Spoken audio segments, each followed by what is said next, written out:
But bear with me on this. Is this kind of egotistical to say that this takes place in the Harry Potter universe? Because that would imply Harry Potter owns the universe, and he's a badass kid, but he doesn't. I don't know, this perplexes me.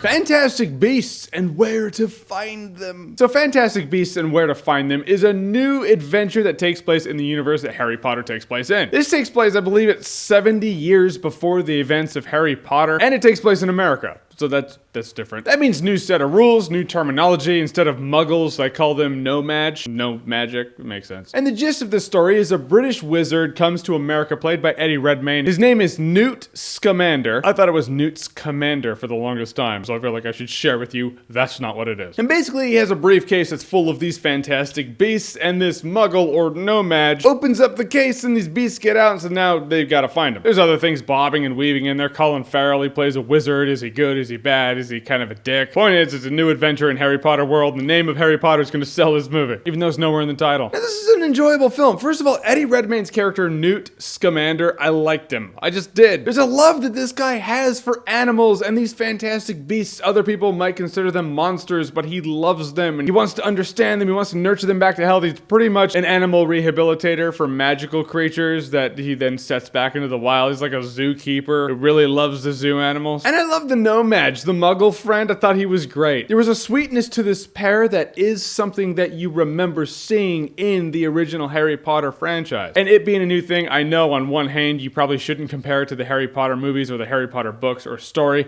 On the other hand, it is in the same universe and you just can't help it. And the movie is sweet, but sometimes it's on the fringe lines, like, oh, is it sweet or is it kind of sappy and cheesy? Yeah, it goes there too. Basically, this is how I can break it down. It has Harry Potter-esque magic in this world, but the world itself is the Muggle world. That's not a flaw, just addressing. If I want to address a flaw, I will address some of the pacing. Some of the pacing in this movie, yeah.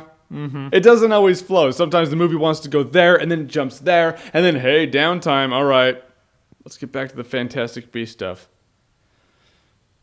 Let's get back to it now. Yeah, some of the pacing was off. It really shows in the fact that this movie wraps up for about 20 minutes. Yet Return of the King ending with no trilogy backing it up. I really felt like Fantastic Beasts for a large chunk of it. There's this chunk of time. It's a showcase of the magic of the world, and it is neat and it's interesting to see, and I buy into it because I love the Harry Potter books. But in the end, a showcase doesn't make for a smooth cinematic ride. Colin Farrell I thought was great. You don't see a lot of him, but when he does shine, he shines. I'll say he's a standout in this one, for sure. And what this movie does, and I feel like this is the point of it, it sets up its own franchise. They said they want to make, what, 5 of these films or something like that? Yeah, this definitely sets up things to come. It's like, all right, hey, stay tuned for the next one. In the end, Fantastic Beasts and Where to Find Them was sweet. It was enjoyable. I enjoyed it. I had a good time. It's a good family time at the cinema. Eddie Redmayne's a standout. The villainous element is a bit shaky. I'm like, it didn't really work for me. That might just be me. I will say Fantastic Beasts and Where to Find Them is a good time. No alcohol required. And this video is brought to you by Loot Crate. This month's theme is magic. Very fitting that I'm putting it on this video.